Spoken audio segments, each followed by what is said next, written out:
All right, we're back. Another episode of the Steelers Chat. We are in week 5, and I have Zachary Smith with me today from around the 412 and as well as the Steelers Afternoon Drive on Steelers Now. What's up, Zach? Appreciate you having me. I feel like as a Steelers fan, if somebody asked you to come on during Ravens week, that's basically the highest honor that you can get. So I appreciate you having me on during Steelers Ravens week. You know how many Ravens people are like, let me come on the Steelers chat for Ravens week. I'm like, this is not how the Steelers chat works. Like, this is no. We talk Steelers and then we talk about you. You don't get to talk to us. No, Right. but I appreciate you coming on. It is a big rivalry week, but I'm one of those ones. I'm not too hype about it. But before this particular time of year, I'm just not. But before we get into that, let's talk about something positive. I always like to start real positive with the show.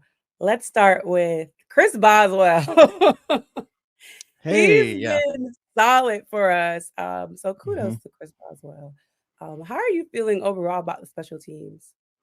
Yeah, I mean, I think if you're looking offense, defense, special teams, it's probably the unit that has had the you know best of they've been the most consistent group, I feel like, of the team. Now the defense obviously has had, weeks 2 and 3 were really good, but weeks 1 and 4 were not. The offense has been a mess kind of all season. So special teams has been steady though. I feel like they've been able to count on Chris Boswell. They've been able to count on the punting performances of both Presley Harvin. I thought Brad Wing stepped in fine last week and did his job as well. It's been nice to see Chris bounce back though. I think last year was probably his second worst season as a Steeler. Going back to 2018 is the other one. Both obviously times where he was dealing with groin injuries. So Mhm. that's obviously going to affect a kicker. But it's been nice to see him bounce back in the way that he has, and just know that that hasn't impacted him more than just last season. Mentally strong, I think, is a big part of being a kicker. I think it's one of the more mental positions in the game, other than quarterback and cornerback.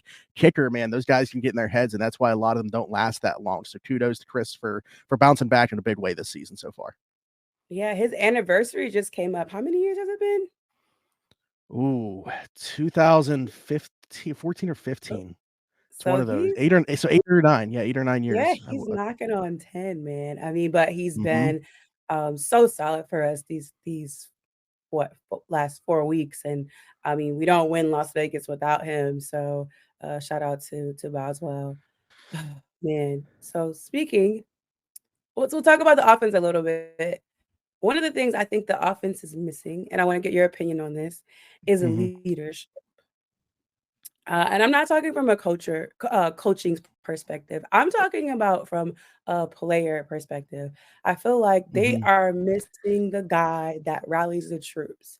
I think I know who that guy is for this offense, but I don't feel like he's tapped as the leader. How do you feel about leadership on this offense? Yeah, that's an interesting point. I think because, we looked at this offense as such a young group. I mean, the Mhm, average age of the offense being, 23, 24 years old, like 26 on this offense is an elder statesman, like in Deontay Johnson, who's mhm, unfortunately not able to really be part of the game right now. Should be back after the bye. But mhm, I think when you look at this offense, like Najee, even though he's not the captain to me, is probably the one that I would say is kind of the leader of the offense. I think yesterday, his comments, whether you agree or disagree with what he said in terms of the players performing, goes to show that. I think that there's definitely some truth into what he said, but I think just him taking that role on and being that guy talking to the media, standing up for his coaches, saying it's on the players to perform as well. Don't just go throwing shade at the coaches, it's on us too. I think that was kind of him, taking that role. Like you mentioned, he's not necessarily a captain. The quarterback Kenny Pickett being named the offensive captain, but Najee was last year. He was a captain on offense, and I don't think that he necessarily mhm. has to have that C in order to command the locker room. I think that he's a well respected member of this team, and if there's one guy that I'm looking at offensively that would be that leader, it probably is him. Yeah, and, I've seen that in him. I've seen him go talk to the offensive line, when they're on the sidelines, and I wanna see more of that from Kenny. I did talk about how the only quarterback I really saw talk to the offensive line was Mitchell Trubisky, and right before he went in. So, I really think Najee is gonna have to step up, and I'm not saying that I wanna see Najee be even more, like, just dominate in the leadership role. I think he's capable. I've seen him do it. I think he is doing it, and, I want it to continue. Just step up, just be the guy, just be the guy. They need it, and I think he's the guy to do it. Yeah, So, what's interesting too that I want to say, you mentioned Mitch talking to the offensive line. To me, that was more just trying to like, hey, I know that I'm going into the game. Let's just be on the same page. So I don't know that yeah, that was even necessarily something like a rallying the troops type thing. But I think what was important in terms of Najee is shortly after the game, it was like people were putting out there that he was talking in the locker room saying we're having a players only meeting very early yeah, next week. I think everybody kind of got the feeling that that was going to happen, and they even said as much. I don't know if it was Monday or Tuesday, but they had a players only meeting one of those 2 days. Najee said that yesterday, so I think him going as far as doing that as well. That just again goes to show that he's been that guy in that room and probably needs to continue to be. And you'd like to see some other guys take on roles as well as for, and we don't know everything that's going on right. behind closed doors either. But yeah, at least from Never what we will. can see, he seems to be that guy. Yeah, I applaud it, and I respect it because I mean it's easy for all of us to point fingers, and I don't even like pointing fingers, because I know it's a collective game. Like one thing doesn't make the whole entire team fall apart. So I just I appreciate it, and I do want to talk about the injuries we have. It's every week someone's getting added, and it's Yeah. it's growing. It is growing, and Pat Fryermuth is a guy that I feel like we absolutely have to have out there. Mhm. But Rodney Williams, a hot rod they call him, will Hot rod. be yeah, will be stepping up. And I want to Mhm. ask you, what do you think the over if he dresses, if he gets on that field on Sunday, which I think he will, what's the over under for snaps for Hot Rod? That's gonna be the interesting thing because they haven't been using many receivers. Like even the guy that they're dressing as their fourth receiver, they're really only using Allen Robinson, George Pickens, and Calvin Austin right now. Like Miles Boykin really hasn't taken a ton of snaps. So you would Yeah, think like the argument, I guess, or what you're trying to figure out is do we see a lot of multiple tight end stuff or do we see them use another receiver? I don't know which way I'm leaning there just because they haven't used four receivers yet anyway. You would, I guess, maybe part of you starts to think, okay, does Darnell Washington kind of take Fryermuth snaps and then Hot Rod takes Darnell Washington snaps, but they're not the same type of player. So it's really right, interesting to try to figure out. I think in this game, they're going to want to use multiple tight ends because they're going to run the ball, like regardless of who is at quarterback, whether that is Kenny at less than 100% with a heavy knee brace, which I don't know if we want to get into that discussion, but and also a first, making his left tackle debut, Broderick Jones starting his first game. We saw him obviously a little bit in last week taking over for Dan Moore, but this will be his first start in the NFL. yep, It's going to be interesting. They don't want to drop back 46 times behind this offensive line and pass pro. I don't think right now. I would be running the ball a lot. not So against the I think, Ravens. yeah, I think Hot Rod will ends up playing, somewhere between 18 to 25 snaps in this game. Yeah, yeah. I look, I running the ball is key. I say it, I'm gonna keep saying it because we saw in the second half against the Texans it working, but running the ball is key for this offense. So you're gonna I would imagine Hot Rod may be better at blocking than Pat Fryermuth. I I mean, don't know. Yeah, I might be. You might be. I love Pat. It's just it's not yes, his thing. we It's love not him. his thing. Yeah, so I would imagine he's probably better than Pat Ryman at blocking. So what do we have to lose? So get him out there, get him creating some space and some lane for a running back, a receiver, or whomever.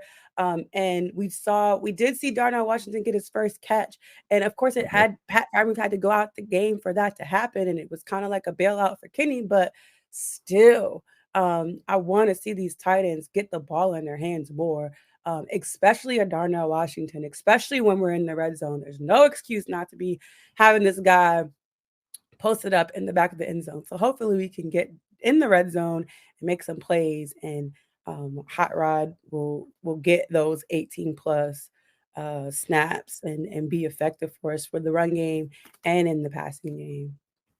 You know what's So interesting is Rodney's 6'4", 235. Darnell kind of makes him look smaller than that. I almost yeah, wonder, like, what if Darnell's role stays the same as it's been, and Roddy Williams is kind of the one that maybe takes over the Fryermuth role, just because oh, I don't okay. know if they. Darnell, I'm not trying to take away from what his ability is as a receiver. I think he can get there. We haven't necessarily seen it yet, but at his size, he's never going to be the most crisp route runner. I don't know that you're going to like line him up in the slot as a big slot like they use Fryermuth. Yeah, I almost I'm starting to lean that direction as they could keep Darnell as the inline blocking tight end. And if they're going to flex somebody out of the tight ends, it might be Roddy Williams. It could be an increased role. I don't consider him a traditional tight end, but like Connor Hayward might see more time as right. like the bigger slot receiver as well. Yeah, and I feel like Connor has just not been able to get his shine, and I root for Connor. I root for Connor every single week, and he is just not. He has gotten some, but just our passing just hasn't been where it needs to be. So, hopefully, Connor does have a good game. Is able to get even those short passes. We gotta start short. Like we gotta start short because if we're gonna sit there and try to run the same deep ball play, multiple back to back weeks, that we're not gonna get anywhere fast. So we gotta play the short pass game, and I do want to talk about the matchup because the Ravens have a long list of injuries. Our list is growing week by week, Yeah.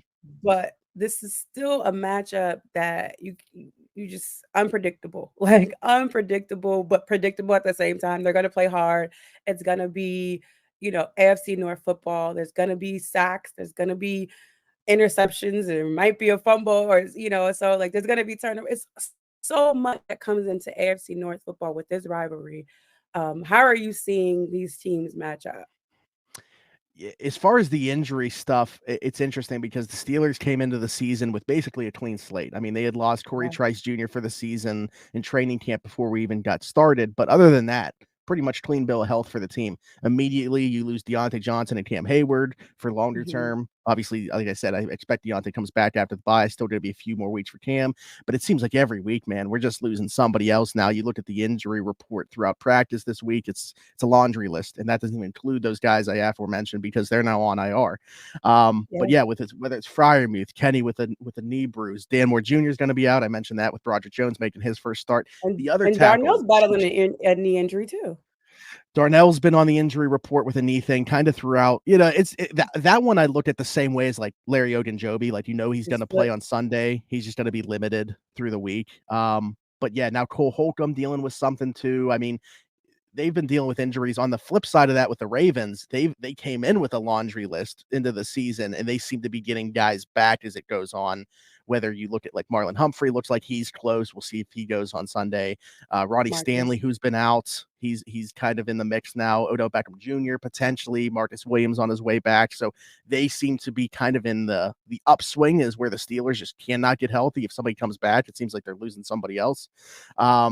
But like to your point, AFC North football at Acrisure, I'm expecting even though all these things, the Steelers not in a great spot after coming off that blowout loss at Houston. This one's going to be a lot closer. I think game script will allow them to be able to stick to the run. So I think that should play into their hands as well. I feel like this is going to be a closer game than it makes sense for it to be right now when you look at where these two teams are. The Ravens coming off that game, a blowout win against Cleveland. Lamar looking really good in a new offense for Todd Monken. It's kind of been a little bit rocky to start for him, but really opening up the passing game. I know everybody looks at him as just like a runner. I think that a lot of Right. Steeler fans depreciate what he is as a passer because he plays in the division. But I think he looks really good in that system now. I think he's getting more comfortable, and I'm certainly not one that diminishes what he's able to do and what he brings to the table. So I think that we're in for a That's good one Zay on Flowers. Sunday. And Zay Flowers was That Zay Flowers is a actually problem. my He's a he was my problem. favorite receiver coming out of this draft Yeah. class.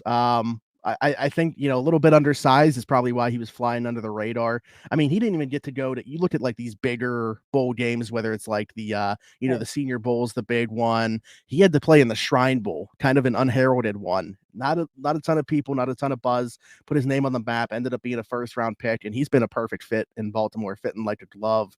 I think that he could have played anywhere. Really hate that he landed in the division, but yeah, he's making Right. his mark early. Yeah, I mean, he is just so swifty, so hard to just tackle after the catch. Like the things he can do after he catches the ball is embarrassing to some guys. He will definitely embarrass you. And to see Mike Tomlin spend quite a bit of time. Of course, we know he went to Boston College, so of course Mike Almost two Tomlin had minutes. eyes on him.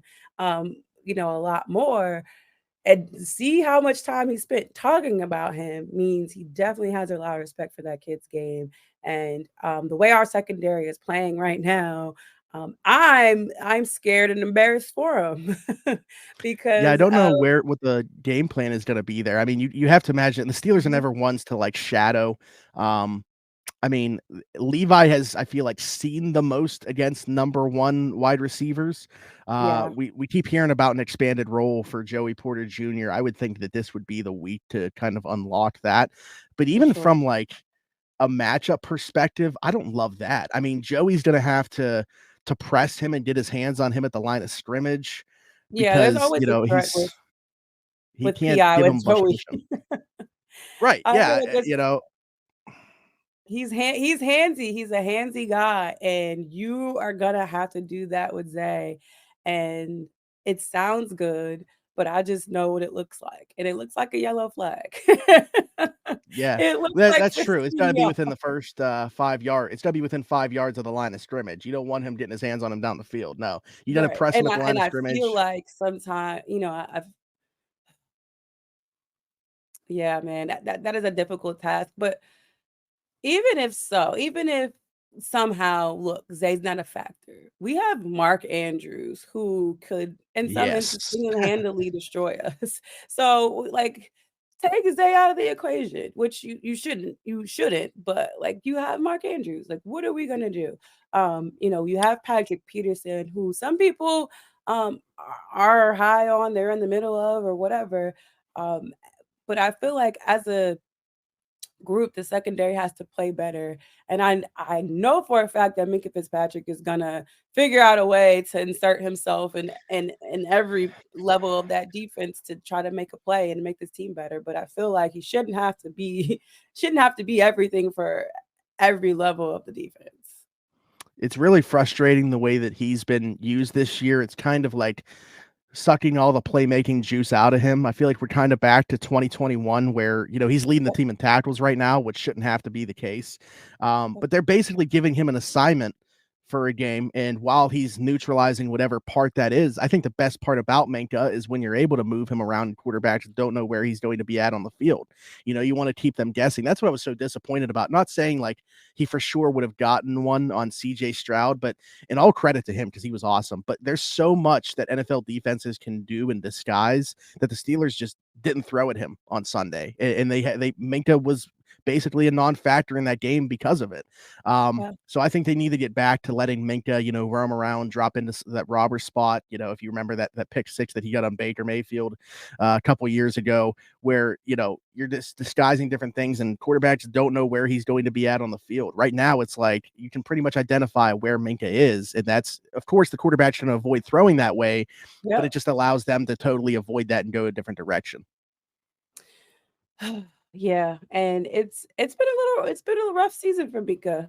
All the outside of him leading the team in tackles and him being that last line of defense for this defense, I feel like he's had a tough way to go, and I hope they figure out a way to one have him You healthy know and why and this is, right? why? People underappreciated him, but he's not here anymore. Terrell Edmonds is no longer here.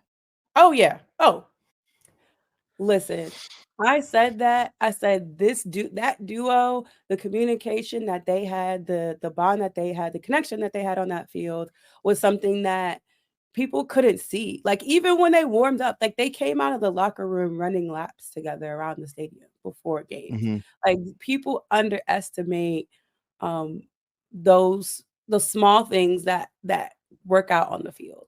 So yeah, Terrell Edmonds is in Philadelphia winning, Yeah. undefeated right now, making plays, and um, I do miss him. I've said it to a couple people. They don't want to hear that because they don't. I don't think they really understand. But he is definitely a guy that we miss on that defense. I mean, all credit to DeMonte KZ, Keanu Neal. Like, I like those players. I just Mhm. think it's not there yet. Like, you didn't have to tell Minka or Edmonds where each other were going to be or where anybody else was going to be, the way that those two played off of each other. And I think that we're not having this conversation right now in terms of Minka having to clean everything up if Edmonds is still here because he would have been the one doing a lot of that, doing that Yeah. unsung stuff, like playing around the line of scrimmage and just making a lot of Awesome. plays that go unnoticed. Yep. Yep. So you are feeling that burn. And I'll even say you're feeling this feeling some of the burn from Cam Sutton not being there because there Now I'm there gonna have cry. been times where Cam Sutton has single-handedly saved us. Whether it I even remember, even though we didn't win that game in the last time we were in in LA, Cam Sutton was the guy that got that turnover at the end of the game. They put the ball back into Ben's hands. Yeah, missing those guys definitely for sure. So the secondary definitely needs to step it up. Um, you know, I, and I don't want to say like does there need to be leader? I feel like there is leadership on the defense, but I Yeah. just feel like there's so much lacking. There's so much more needed with that secondary. And I'll be hopefully we'll see honest. that energy with more Joy Porter in the game. Yeah. Then and that'll change things around. So I I trust the personnel a good bit. I understand. I think a lot of it is them not playing a ton together right now. You had so much turnover from last year to this yeah, year, not just in the secondary, but you looked at them basically redoing the middle linebacker room as well. yeah, And those guys just haven't played a ton together. I just the scheme is what gets me. I think that we know that the Steelers built through their pass rush, so we saw on Sunday. If those guys aren't getting home, they don't employ the type of corners that are going to cover anybody for 5+ seconds. So if TJ and Alex aren't creating enough pressure to affect these throws, get the quarterback down, make the quarterback make a mistake, things turn out the way that they did on Sunday. yeah. And we all know that the Baltimore Ravens are going to be watching the Houston Texans tape and seeing how to keep TJ and Alex off, even though Lamar Jackson is a completely different quarterback than CJ Stroud. And CJ Stroud, with a bad offensive line, we'll say bad because they're just was unexperienced. Offensive line was able to get the ball out quick, and they were able to run the ball when they needed to run the ball, and um, and we weren't able to get to him. I don't see this defense going 2 weeks in a row without a sack. Lamar Yeah. Jackson ball. Lamar Jackson holds onto the ball a lot longer than a CJ Stroud did. So there's one thing. And there's just something about TJ Watt giving Lamar Jackson a big hug. Yeah. But I don't underestimate Alex Highsmith. I think he is extremely still underestimated.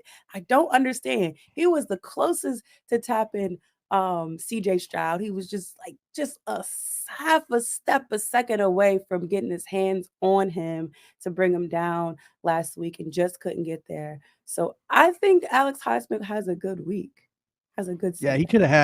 could have had 3 sacks on Sunday. I mean, Yeah. it's not like the left tackle was winning that matchup handily or anything like that. I really think it was more about CJ getting rid of the ball just before Alex was there. He did impact a couple throws as well. Yeah. But yeah, I mean, I agree with you. I think the difference is as much credit as I've given Lamar and think he's awesome. I think the one thing is he tries to, there was a game where the Steelers sacked him like 7 or 8 times a couple years ago. He holds on to the ball a lot. Like his willingness to create plays and extend them can Yeah. sometimes be a detriment. I mean, we've seen it with Ben, even not comparing them in terms of what they are as athletes, but Ben's Right. willingness and desire to extend plays would, you know, be the best and also at times get him into trouble. And I think Lamar running around in the backfield sometimes can be to his detriment when it comes to playing against the Steelers. Yeah, even though I'm a Steelers girl all through and through, um, I I like to see Lamar's fun to watch. He's fun to I watch. love I like Lamar. to Yep. see him extend plays, but not this week. This is the week Take a week where off now. there will be no extending of plays. I don't care if who we're sending. I'm hoping Nick. Hoping for Nick Herbig to get his first sack. I'm Oh, there still we go. rooting for that guy. I know he's behind Alex and behind a TJ, but I'm still rooting for him. He comes in with some amazing energy, and I'm hoping that he can get out there and get him a sack on Lamar. How amazing would that be? Your first I sack like against that Lamar call. Yeah, I mean, I'm looking back now. It wasn't a sack, but Alex Highsmith got his first pick off Lamar. Maybe Nick Jackson. Herbig can get his first sack. off of Lamar. Yeah, I'm rooting for him, man. Are there any highlights or anything that you think will surprise people with this matchup that, no maybe someone's not checking for? I think it's going to be a surprise to people how close the game's going to be after losing to Houston by 24 points. But Yeah. I think I think the one thing that I'm looking for in this game, and you mentioned Mark Andrews already, but like I'm really curious as to what they're going to do in terms of covering him. I think that's the one thing that I circled defensively, just because, I don't want to keep bringing him up, but that would have probably been Edmonds' assignment, if he were here. So does that mean that's where KZ or Keanu Neal, maybe both of them, are going to be in coverage? Our linebackers, I mean, Cole Holcomb, Quan Alexander, Landon Roberts. Landon Roberts definitely not. He's not going to be asked to do anything in coverage. Cole Holcomb has given up like a perfect passer rating when targeted. Quan Alexander, I don't Mhm. know if he really had enough reps in pass coverage to really In analyze coverage, how good he's yeah. been. Um, so I think it's going to be more of, like I said, KZ and Keanu Neal. That's what I would be looking at defensively. And from an offensive perspective, I almost want to just say the reverse side of that, like looking at our tight ends with no Fryermuth. What does that mean in terms of, we brought up the snap counts? Is Darnell Washington going to be used as a receiver more? I think he's ran less than 20 routes in through 4 weeks, which is interesting. Yeah. He only had, like we said, his first catch last week. So something's got to give there in the absence of Pat Fryermuth. Next man up mentality. We will see if he's able to grasp this opportunity in front of him. Yeah. You have a score prediction? So, I don't, do you actually want me to give it on here if I'm going to say that the Steelers lose, or should I Yeah, change no, my that's prediction? fine. That's actually my prediction. I Yeah, no. predict the So on Steelers the lose, but, okay, I'll give my game day prediction on game day too, so whatever. yeah. Yesterday, or when we recorded around the 412, we did our predictions, and I said 26-21 Ravens. But I think that we're going to, this might sound weird, we're going to feel better about this loss than we did about the Browns win, because I think that they're going to play Hmm, pretty well in this loss. I think a lot of people, when we beat the Browns, despite what they did defensively, scoring a couple touchdowns, we still left that game with like feeling really bad about the offense. And I'm not saying we're yep, going to feel great about this offense, but I think putting up 20-ish points on a Ravens defense, some signs of optimism. I don't know. Maybe I'm just buying into, Najee. Maybe that I'm just so hyped up about Najee coming out and saying what he did. yeah, But I really think that, like, if the players are going to execute this offense to the best of their ability, I think it comes this week, just after everything, all this turmoil within the last week or so. So I'm ready to see it on Sunday. Hopefully they can put it on display. Hard for me to imagine it's going to be enough. yeah, so 21 is hard, 21, they did it in Las Vegas, strictly offense, which was great, um, surprising to me. I was like, "Oh, shoot, we have over 21 points? Like, what? We gonna win this game." That is the goal. It's just really hard for me to say, like, score-wise right now, but I still have the Pittsburgh Steelers losing this game. I do have a splitting with everybody in the division just because that's kinda how things went last year, and there's Mhm. not as much as it's supposed to be different, there's not a whole lot different with this team from last year other than, there is, but I just don't feel like offensively we're different, we're better. So I think 21 is still a big struggle for us. So, and I think and with the Mike Tomlin team, the way things go, we start off slow and then we figure out ways to build and win games. So I have us beating the Ravens later on in the season. So this is definitely an L in my mind for the Pittsburgh Steelers. I'm not if they win, I'm not gonna be mad now. But just I would love to be yeah. wrong. I love when I'm wrong. Yeah, I'm still gonna be cheering them on from start to finish, but I am comfortable with the L in my mind because I know how tough these games are, and it feels so much better to win in M&T Bank. I love winning there. It just feels so good to walk out of there at the end of the season when these games matter the most to come out there with a W. So that's why I have the L. But I want everyone to know where they can find you, Zach, because you have two shows. One Mhm. around the 412 and the other one, the Steelers afternoon drive. So let everybody know where they can find you. I'm Zachary Smith PGH. That is on all social platforms. X, we're calling it now, I guess, for the time being. I'm Yeah. still getting used to saying that. Instagram. We're on YouTube at around the 412. Twitter, Instagram. I just said Twitter there. Yeah. X, Instagram. Facebook page as well. And then Steelers Afternoon Drive can be found on Steelers Now's YouTube, SteelersNow.com. Alan, Nick Farabaugh, Derek Bell doing great work over there as well. Like, subscribe. There's a notification bell. You won't miss a video. Monday through Friday, we do that podcast. Around the 412, we put out as 3 separate ones: Steelers, Penguins, Pirates. Those come out Tuesday, Wednesday, and Thursday. And I went back and watched when I was on here the last time. The last Uh-huh. time I was on here was like Christmas Eve last year, maybe 2 days Okay. before, and Yeah. it was right when Franco passed away. And Yep. I was on here for Raiders week. And then I remembered that was also right after we wrapped up doing our Christmas mission, rocking around the 412, which Yeah. we got going on right now for year 6 of doing that. Okay. And Yeah, this year, I was actually gonna invite right after you finish, I was gonna mention, don't forget, we gotta have yeah. you back to talk about the Rockin' Around the 4 and 2. So go ahead. I'm sorry to interrupt, but please No, go you're ahead good. and You're let good. people know about it. Yeah, so this is year 6 of doing it. When we started the mission, Tyler and I have never had to worry about where Christmas was coming from. So that was basically the goal, was to provide Christmas for the children in our area, as many as we could. And we raised $25,000 doing that for the first 5 years. So this is year 6 of doing it. We're raised a couple thousand so far this year, but like now that it's October, this is typically when it really starts to pick up. We give prizes away for people that donate. And this year, just like last year, but this year's a little bit different. We partnered up with the East Rochester Salvation Army to adopt Yes, kids off of their angel tree, but we're like an official partner now with the East Rochester that's Salvation Army. awesome. So we do stuff with them, like we did stuff with them for their back to school stuff that they did in August. And we're going to continue to help out with their Christmas stuff. I don't think a lot of people know. So this isn't every Salvation Army, but some of them are also food banks, and they Okay. Yeah, also yeah, have a yeah. church right within that Yeah. building. So they do a ton of stuff over there that people can get involved with. But we lost, it's actually coming, it was just a year ago on the 2nd of this month that we lost our friend Dalton. And we've been doing this in his name with the Salvation Army, because when we reached out to his girlfriend to provide Christmas for his daughter Isla, she was like, from a financial standpoint, we're good. Do you think that we could adopt kids from the Salvation Army instead? And I just thought that was Yeah. amazing. So I wanted to That's do it again great. this year. When I reached out this year, she was like, would you guys like to become an official partner for us? So Yes, we're that going to is do that awesome. going forward. Yes, please send me the link, for people to Okay. Yeah. Yeah. donate, and we'll attach it to this video here, okay? Thank you so Awesome. much, Zach. We'll Yeah. Thank you for we'll having me. still get you on before the holidays. Thank you so much for joining us. Alright, Awesome. take Yeah. care. Thank you for having me.